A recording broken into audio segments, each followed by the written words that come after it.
നമ്മൾ ഇനി അടുത്തതായി ഡിസ്കസ് ചെയ്യുന്ന ടോപ്പിക്കാണ് പ്രോപ്പർട്ടീസ് ഓഫ് ചാർജ്. എന്ന് വെച്ചാൽ എന്തുവാ? ചാർജിന്റെ സ്വഭാവം. നമ്മൾ കഴിഞ്ഞ ക്ലാസ്സിൽ എന്തൊക്കെയാ പഠിച്ചത്? ചാർജ് എന്താണെന്ന് പഠിച്ചു, എത്ര ടൈപ്പ് ചാർജ് ഉണ്ടെന്ന് പഠിച്ചു, കൂടാതെ എങ്ങനെയാണ് വസ്തുക്കൾക്ക് ചാർജ് കിട്ടുക എന്നും പഠിച്ചു. മെയിൻലി രണ്ട് ചാർജുകളാണുള്ളത്. ഏതൊക്കെയാ? പോസിറ്റീവ് ചാർജും നെഗറ്റീവ് ചാർജും. എങ്ങനെയാണ് വസ്തുക്കൾക്ക് ചാർജ് കിട്ടുക എന്നൊക്കെ നമ്മൾ പറഞ്ഞായിരുന്നു. എന്നാലും ജസ്റ്റ് ഒന്ന് പറഞ്ഞേക്കാം. രണ്ട് വസ്തുക്കൾ എടുക്കുന്നു,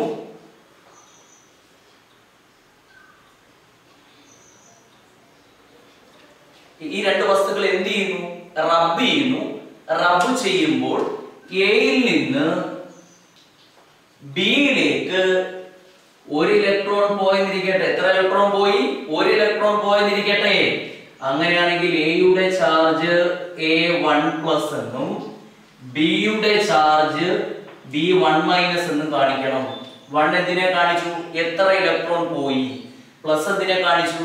ഗെയിൻ ചെയ്തതിനെ അല്ല, ലോസ് ചെയ്തതിനെ. ലോസ് ചെയ്താൽ പോസിറ്റീവ് ചാർജും ഗെയിൻ ചെയ്താൽ കിട്ടിയാൽ നെഗറ്റീവ് ചാർജ്. അപ്പൊ ഇത്രയായിരുന്നു നമ്മൾ കഴിഞ്ഞ ക്ലാസ്സിൽ പഠിച്ച കാര്യങ്ങളാണ്. ഇനി നമുക്ക് മെയിൻ ആയിട്ട് പഠിക്കേണ്ടത് പ്രോപ്പർട്ടീസ് ഓഫ് ചാർജ്. അതായത് നമ്മുടെ പരീക്ഷയ്ക്ക് 2 മാർക്കിന് ചോദിക്കുന്ന 4 പോയിന്റുകളുള്ള ഒരു ടോപ്പിക് ആണ് പ്രോപ്പർട്ടീസ് ഓഫ് ചാർജ്. അപ്പൊ എത്ര പോയിന്റ് ഉണ്ട്? 4 പോയിന്റ്. സിമ്പിൾ ആണ്. ഫസ്റ്റ് പോയിന്റ് പറയാം. അതായത് രണ്ട് പോസിറ്റീവ് ചാർജുകളെ അടുത്ത് വെച്ചാൽ എന്ത് വെച്ചു മക്കളെ? രണ്ട് പോസിറ്റീവ് ചാർജ് അടുത്ത് വെച്ചാൽ എന്ത് ചെയ്ത്? റിപ്പലി. ഓക്കെ ആണ്. രണ്ട് നെഗറ്റീവ് ചാർജുകളെയാണ് വെക്കുന്നെങ്കിലോ അപ്പോഴും എന്ത് ചെയ്യും? റിപ്പലി. എന്നാൽ ഒരു പോസിറ്റീവ് ചാർജും ഒരു നെഗറ്റീവ് ചാർജും ആണെങ്കിൽ എന്ത് ചെയ്യും മക്കളെ? അത് അട്രാക്ട് ചെയ്യും. ഇതാണ് ഒന്നാമത്തെ പോയിന്റ്. നമുക്കറിയാവുന്ന സിമ്പിൾ പോയിന്റ് ആണ്. അപ്പൊ ഒന്ന് പറഞ്ഞേ, ഇതെങ്ങനെ പറയും?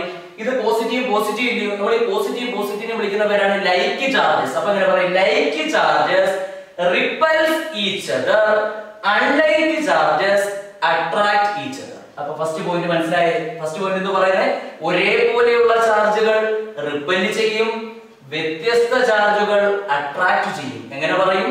Like charges repels each other, unlike charges attract each other. So next point ആണ്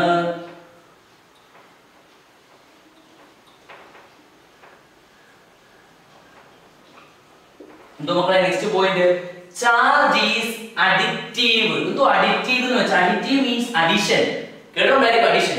അതായത് ഒരു സിസ്റ്റം എടുത്തു കഴിഞ്ഞാൽ അതിനകത്ത് ഒത്തിരി ചാർജ് ഉണ്ടെന്നിരിക്കട്ടെ. Suppose Q1, Q2, Q3 etc. to Qn. അപ്പൊ എത്ര ചാർജ് ഉണ്ട്? Q1, Q2, Q3 etc. to Qn charge ഉണ്ടെന്നിരിക്കട്ടെ. എങ്കിൽ ടോട്ടൽ ചാർജ് ആയ Q എന്ന് പറയുന്നത് ഈ ചാർജുകളുടെ എല്ലാം സമ്മിന് തുല്യമായിരിക്കും. എങ്ങനെ പറയാം? Q1 plus A, Q2 plus A, Q3 plus etc. to Qn. അപ്പൊ എങ്ങനെ പറയാം? The total charge of a system is equal to the sum of the individual charges. Individual ചാർജുകളുടെ സമ്മിന് തുല്യമാണ് ടോട്ടൽ ചാർജ്. ഓക്കെ ആണ്. അടുത്ത മൂന്നാമത്തെ പോയിന്റ് നോക്കിക്കോണേ. മൂന്നാമത്തെ point എന്തുവാ?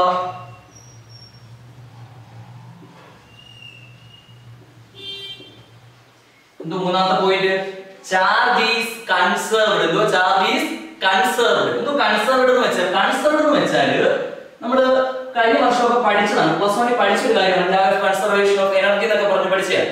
സോ കൺസർവ്ഡ് എന്ന് വെച്ചാൽ കോൺസ്റ്റന്റ് എന്നാണ്. എന്താണ് കോൺസ്റ്റന്റ് എന്ന്? എന്തോ കോൺസ്റ്റന്റ് എന്ന് വെച്ചാൽ നമ്മൾക്ക് പറഞ്ഞുള്ളൂ, രണ്ട് വസ്തുക്കൾ എന്ത് ചെയ്യുന്നു? റബ്ബ് ചെയ്യുന്നു. രണ്ട് വസ്തുക്കൾ എന്ത് ചെയ്യുന്നു? റബ്ബ് ചെയ്യും. റബ്ബ് ചെയ്യുമ്പോൾ എയിൽ നിന്ന് ബിയിലേക്ക് ഒരു ഇലക്ട്രോൺ പോയിരിക്കട്ടെ. പോയേ.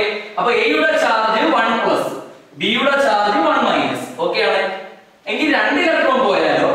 എയുടെ ചാർജ് 2+, ബിയുടെ ചാർജ് 2-. അപ്പൊ എത്ര ഇലക്ട്രോൺ പോകുന്നോ അത്ര ഇലക്ട്രോൺ തന്നെ കിട്ടും. പോകുന്നതും കിട്ടുന്നതും കോൺസ്റ്റന്റ് ആയിരിക്കും. സോ അതുകൊണ്ടാണ് ഇതിനെ പറയുന്നത് ചാർജ് ഈസ് കൺസർവ്. ഓക്കെ ആണ്. ലാസ്റ്റ് പോയിന്റ് ഇമ്പോർട്ടന്റ് പോയിന്റ് ആണ്. ഇത് വെച്ചിട്ടാണ് പ്രോബ്ലംസ് വരുന്നത്. ചാർജ് ഈസ്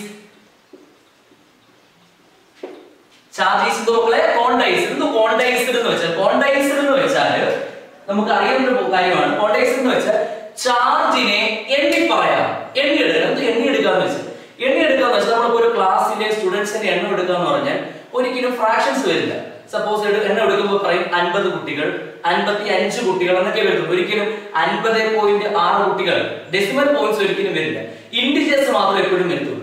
സോ ചാർജും അങ്ങനെയാണ്. ഒരു രണ്ട് വസ്തുക്കളുടെ ചാർജ് എടുക്കുമ്പോൾ എപ്പോഴും വരുന്നത് 1+, 2+, 3+ എന്ന് മാത്രമേ വരത്തുള്ളൂ. ഒരിക്കലും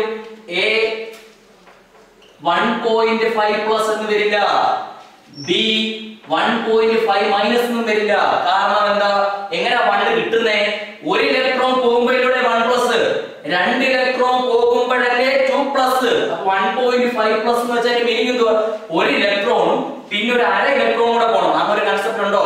പോകുന്നെങ്കിൽ ഒന്ന് പോകും, അല്ലെങ്കിലോ രണ്ടും പോകും. അല്ല ഒന്നരയായിട്ട് പോകുമോ? ഇല്ല. സോ ഫ്രാക്ഷൻസ് ഒരിക്കലും എന്ത് ചെയ്യില്ല, വരില്ല. സോ അതിനെ എങ്ങനെ റെപ്രസെന്റ് അറിയോ? Q is equal to plus or minus Ne. Q is equal to മക്കളെ plus or minus Ne. നമുക്ക് നോക്കാം എന്തുവാണ്. ഇതിനെ നമ്മൾ വെച്ചുകൊണ്ട് ഈ വസ്തുക്കളുടെ ചാർജ് റെപ്രസെന്റ് ചെയ്യാം.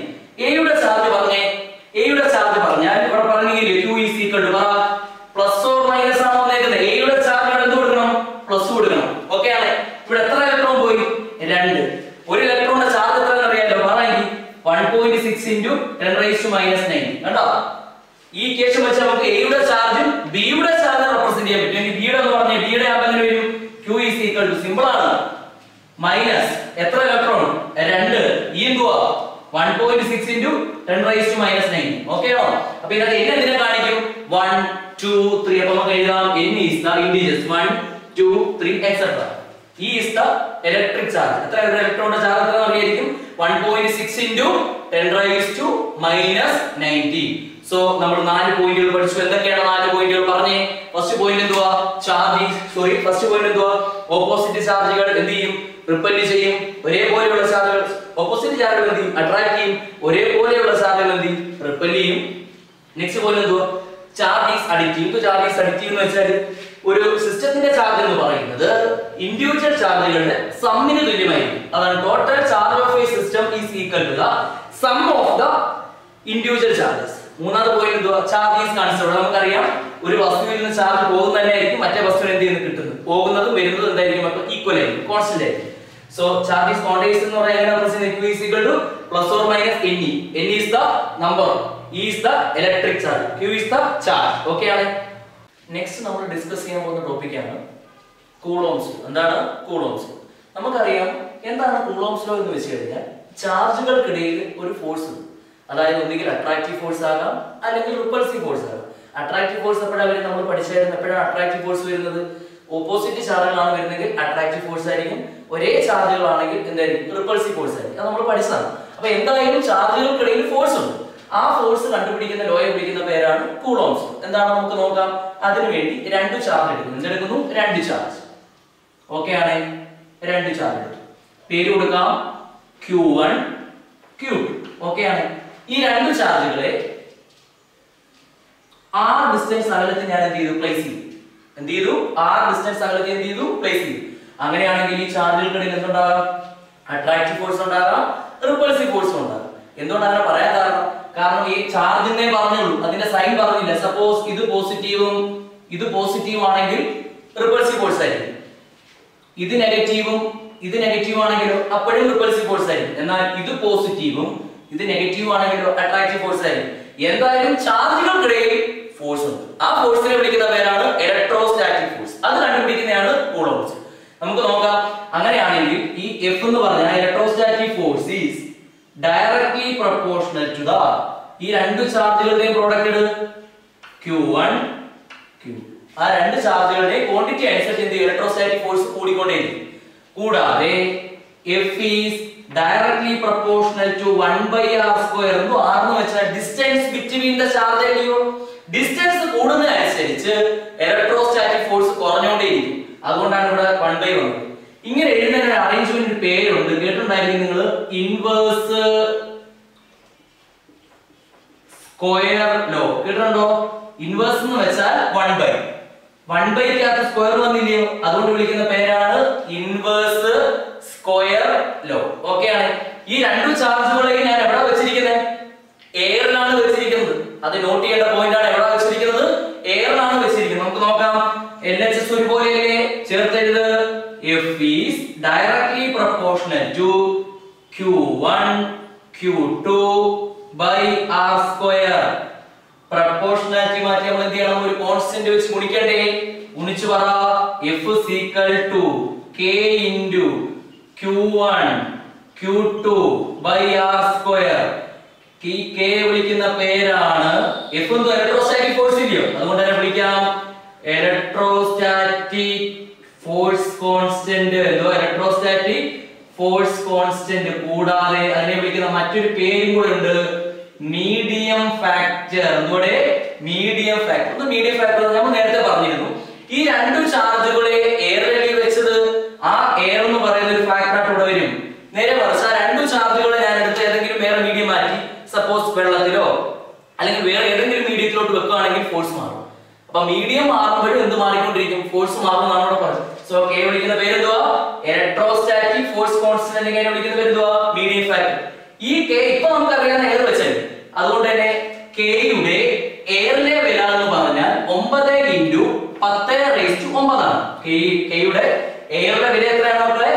9 into 10⁻9 ആണ്. എങ്കിൽ കെയ്ക്ക് ഒരു യൂണിറ്റ് കാണുമല്ലോ. കെയുടെ യൂണിറ്റ് എങ്ങനെ പറയാം? ഈ ഇക്വേഷൻ എടുത്തേ. ഈ ഇക്വേഷൻ അത് കെ ഒന്ന് കണ്ടുപിടിച്ചേ. കെ കണ്ടുപിടിച്ചു കഴിഞ്ഞാൽ F is equal to K into Q1 Q2 by R square എന്ന് പറഞ്ഞേ. ഇതിനകത്ത് കെ കണ്ടുപിടിച്ചേ. കെ കണ്ടുപിടിക്കാൻ പറഞ്ഞാൽ ഇതങ്ങ് താഴെ പോകും, ഇതങ്ങ് മുകളിൽ പോകും. ഇക്വേഷൻ വരും F ഓൾറെഡി ഇവിടെ ഉണ്ട്.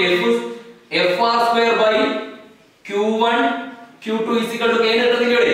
യൂണിറ്റ് പറ. F ന്റെ യൂണിറ്റ് എന്തുവാ? F ന്റെ യൂണിറ്റ് ന്യൂട്ടൺ. R എന്ന് വെച്ചാൽ ഡിസ്റ്റൻസ്, മീറ്റർ സ്ക്വയർ. Q എന്ന് വെച്ചാൽ charge, coulomb. Charge coulomb. So coulomb square. എങ്ങനെ എഴുതാം? Newton metre square coulomb raise to -2 എഴുതാലോ. സോ K യുടെ യൂണിറ്റ് പറ.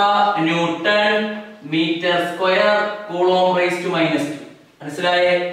ഈ K യുടെ എക്സ്പാൻഷൻ, ഈ K യുടെ എക്സ്പാൻഷൻ ആണ് K is equal to 1/4 pi epsilon 0. പുതിയൊരു വാക്കാണ് എപ്സിലോൺ. എപ്സിലോൺ പുതിയൊരു ലെറ്റർ ആണ് എപ്സിലോൺ.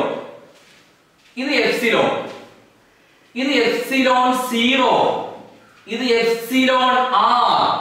അപ്പൊ ഇത് നോക്കുക എപ്സിലോൺ 0. എപ്സിലോൺ 0 വിളിക്കുന്ന പേരാണ് പെർമിറ്റിവിറ്റി. എന്തുവാ? Permittivity of free space.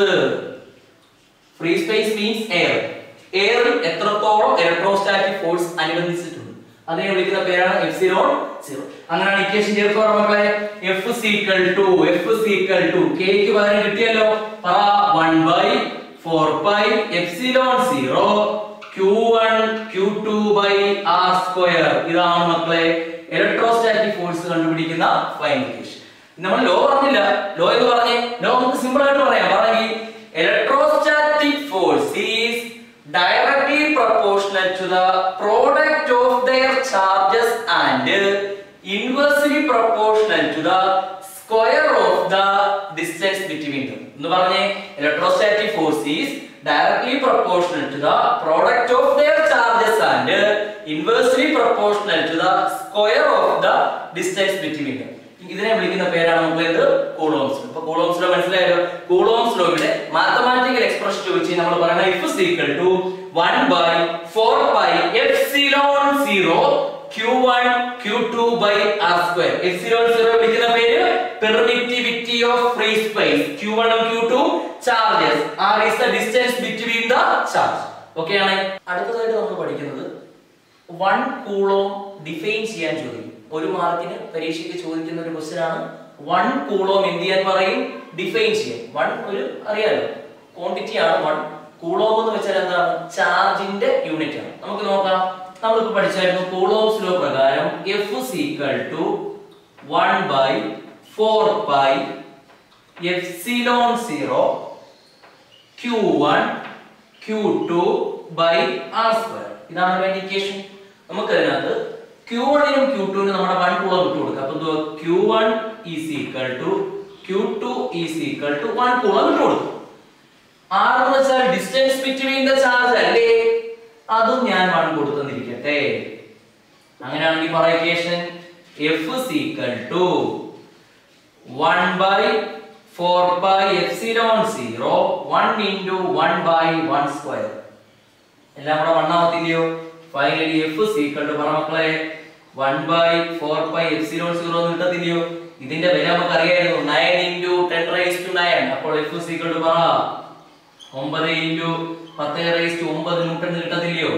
അങ്ങനെ വെച്ച് നമുക്ക് ഡിഫൈൻ ചെയ്യാം. ഇത് 1 കൂളോം എന്ന് വെച്ചാൽ 1 കൂളോം എന്ന് വെച്ചാൽ അതൊരു ചാർജ് ആണ്.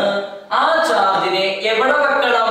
എയറിൽ വെക്കണം. കാരണം എയറിലെ വിലയാണ് 9 into 10 raised to 9. So 1 coulomb is a charge placed in a free space separated by എത്ര metre? 1 meter distance to produce a electrostatic force is 9 into 10 raised to 9 newton. അപ്പോൾ എങ്ങനെ 1 coulomb ഒന്ന് ഡിഫൈൻ ചെയ്തേ? 1 coulomb is a charge. അതൊരു charge ആണ്. ശരിയാണ്. 1 coulomb is a charge placed in a free space separated by 1 meter distance to produce electrostatic force is 9 into 10 raised to 9 newton. Okay ആണ്.